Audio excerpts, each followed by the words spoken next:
मित्रों, आज जब टीएमसी की सरकार सुश्री ममता बनर्जी जी के नेतृत्व में पूरी तरह विफल हो चुकी है, तब उनके द्वारा तमाम प्रकार के अनर्गल आरोप पर प्रलाप किए जा रहे हैं।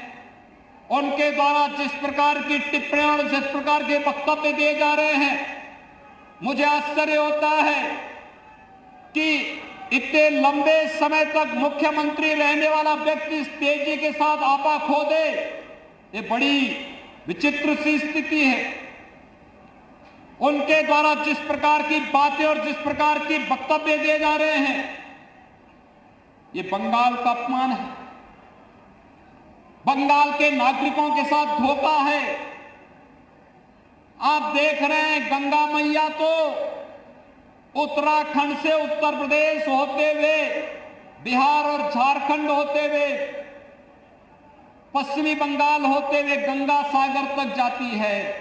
ये गंगा मैया तो भारत की एकात्मता की एक बहुत पवित्र धारा का एहसास हम सबको कराती है, जो एक भारत श्रेष्ठ भारत के साथ हम सब को जोड़ती है।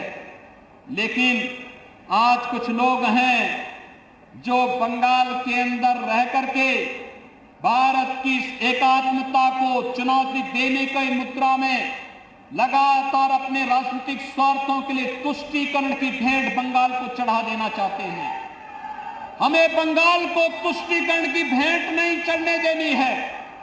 गंगा की अविरलता और निर्मलता को तो बनाए रखने के लिए नमामि गंगे परियोजना के माध्यम से प्रधानमंत्री मोदी जी के द्वारा कार्य किया जा रहा है, और साथ साथ गौ हत्या को रोकने के लिए भी बड़ा कार्यक्रम हम लोग प्रारंभ करने जा रहे हैं। उत्तर प्रदेश के अंदर कोई गौ हत्या नहीं कर सकता।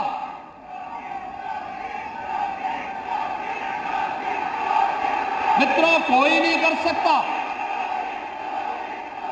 हमारी सरकार 2017 में आई थी और 2017 में आते ही उत्तर प्रदेश के अंदर गौ तस्करी और इलीगल स्लॉटर हाउसेज एक झटके में बंद हो गए। 24 घंटे के अंदर बंद हुए थे। आप भारतीय जनता पार्टी की सरकार को लेकर के तो आइए, 24 घंटे के अंदर सभी इलीगल स्लॉटर हाउसेज बंद हो जाएंगे और 24 घंटे के अंदर ये तस्करी भी बंद हो जाएगी। गौ तस्करों को पता लग जाएगा कि गौ तस्करी, इलीगल स्लॉटरिंग और किसी भी प्रकार की अराजकता और अव्यवस्था का क्या दुष्परिणाम होगा। उत्तर प्रदेश के अंदर 4 वर्षों में कोई दंगा नहीं हुआ।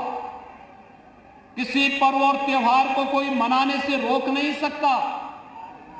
कोई भी यात्रा वहां पर आज प्रतिबंधित नहीं है। बंगाल में तो न्यायपालिका को यहां की सरकार से कहना पड़ता है कि अगर उत्तर प्रदेश में दुर्गा पूजा का आयोजन हो सकता तो बंगाल में क्यों नहीं हो सकता है। आपको याद होगा, जब दुर्गा पूजा का समय और ईद का समय एक से एक ही साथ पड़ा था, या मुहर्रम का समय एक साथ पड़ा था, तो यहां की सरकार ने मुहर्रम की जुलूस को तो अनुमति दी, लेकिन दुर्गा पूजा के पंडालों में प्रतिबंध लगा दिया था। उत्तर प्रदेश में जब बात आई, उत्तर प्रदेश में हम लोगों ने कहा कि नहीं भाई, दुर्गा पूजा का जो समय होगा उस समय पूजा ही होगी और उस समय पूजा में कोई व्यवधान हम नहीं पड़ने देंगे। और एक भी जगह पूजा के पंडाल नहीं रोके गए थे। लेकिन बंगाल के अंदर बैन किए जाते हैं, पूजा को प्रतिबंधित किया जाता है, भावनाओं के साथ खिलवाड़ किया जाता है, गौ तस्करों को प्रश्रय दिया जाता है, उनके समर्थन में सत्ता के यहां पर वक्तव्य आते हैं। ये मुझे आश्चर्य होता है इन सब बातों को लेकर के। ये भारत की आस्था के साथ खिलवाड़ है और भारत अपनी आस्था के साथ कभी खिलवाड़ बर्दाश्त नहीं कर सकता है। और बंगाल की धरती भारत के सांस्कृतिक राष्ट्रवाद की धरती के रूप में अपनी पहचान बनाई है और बंगाल की धरती का यह संदेश एक बार फिर से पूरे देश के अंदर गूंजना चाहिए कि जो कार्य कभी स्वामी विवेकानंद जी ने कहा था, उन्होंने दुनिया के यानी वैश्विक मंच पर जाकर के बंगाल की धरती का एक युवा सन्यासी बंगाल की धरती से यह आह्वान करता था, और उनका जो आह्वान था वह भारत को जागृत करने का आह्वान था। उन्होंने इस समय कहा था कि गर्व से कहो हम हिंदू हैं। इस स्वामी विवेकानंद का यह वक्तव्य कोई सांप्रदायिकता का प्रतीक तो नहीं था। स्वामी विवेकानंद का यह वक्तव्य तो भारत को जोड़ने वाला वक्तव्य था।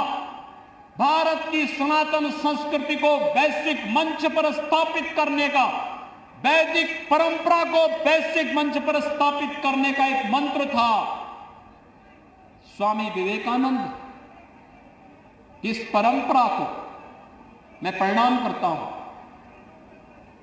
रामकृष्ण परमहंस की साधना से पवित्र इस धरती ने, स्वामी प्रणवानंद जी की साधना से पवित्र इस धरती ने भारत के राष्ट्रवाद को एक नई ऊंचाइयां प्रदान की थी, जिसने भारत के अंदर देखते ही देखते आजादी के बंदों को वंदे मातरम के इस मंत्र के माध्यम से विदेशी हुकूमत के खिलाफ लड़ने के एक नया जोश और एक नया तेज दिया था। और भाइयों बहनों, एक बार फिर से जो लोग तुष्टीकरण की राजनीति करके बंगाल के सामाजिक और यहां की आध्यात्मिक व्यवस्था के साथ, सांस्कृतिक व्यवस्था के साथ खिलवाड़ करके बंगाल की पहचान को अपने वोट बैंक के लिए नष्ट करना चाहते हैं, उनको मुंहतोड़ जवाब देने का अवसर आपके पास विधानसभा चुनाव के माध्यम से आया है। मैं आप सभी का आह्वान करने के लिए आया हूं कि बंगाल की धरती को हम अराजकता की धरती नहीं बनने देंगे। आप निश्चित रहिए, भारतीय जनता केवल अब ये 1 महीने का मात्र समय है। 1 महीने के अंदर एक परिवर्तन जमीन पर उतरता हुआ दिखाई देगा। ये आपका जमावड़ा इस बात को प्रदर्शित करता है। तब टीएमसी के नाम पर जो लोग गुंडागर्दी कर रहे हैं, आप देखते होंगे उत्तर प्रदेश के अंदर जो लोग पहले गुंडागर्दी करते थे, आज वे लोग अपने गलियों में अपने गले में तख्ती बांध करके चलते हैं कि रहम कर दो। और मैं कह सकता हूं, मैं देख रहा था एक तस्वीर, भारतीय जनता पार्टी के एक कार्यकर्ता की बुजुर्ग माता को टीएमसी के गुंडों ने इस बेरहमी के साथ पीटा और उनके मुंह पर जो सूजन था उसको देखते हुए आंखों में आंसू आ रहे थे कि कितने बेरहम और बर्बर हैं ये लोग। एक महिला को भी नहीं छोड़ते, और अपराधी अगर अपराध करता है तो पुलिस का काम है अपराधी के खिलाफ कार्रवाई करना, प्रशासन का काम है, शासन का काम है उस अपराधी के खिलाफ कार्रवाई करना। लेकिन अगर शासन और प्रशासन अपराधी के खिलाफ कार्रवाई करने की बजाय वक्तव्य दें कि सूजन तो घर के विवाद का है, ये पीटने से नहीं सूजन आया है, ये सूजन तो दिखाई दे रहा है मुंह पे, चोट के निशान है, और तब भी बयान दिया जा रहा है कि ये सूजन तो मामूली से विवाद के कारण खड़ा हुआ है। आश्चर्य होता है मुझे, ये पार्टी बनकर के काम करना बंद करे।